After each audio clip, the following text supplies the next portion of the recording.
Kız балаға ең лайықты есім, әдемісі бірегейі көріктісі, ол Айша аяулы әкесі қойған есімін. Жүректі тербеткен ол асылдың, сабырлы мейірімді иманды жүзімен, ол Айша пайғамбарға жар болған Расулулла. Айша ай нұрына шомылған нұрлы жүздері, мұсылман қыздардың ең қадірлі есімі, көңілді тербеткен ең лайықты нәзік жандарға берілген есім.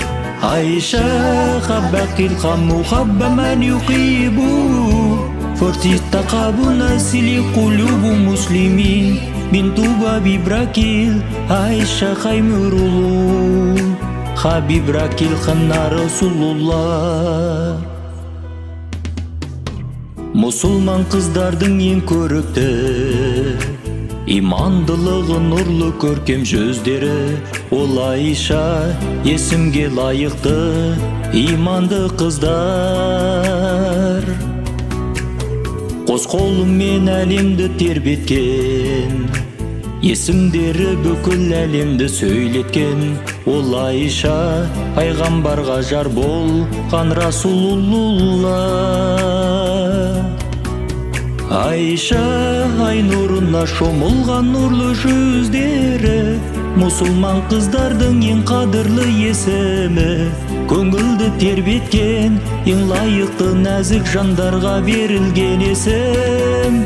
Айша хабилқы хаму хабба ман юхибу, форсита хабу насили кулубу муслимин, минтуба бибракил Айша хаймуру. Айша ай нұрына шомылған нұрлы жүздері, мұсылман қыздардың ең қадірлі есімі, көңілді тербеткен ең лайықты нәзік жандарға берілген есім.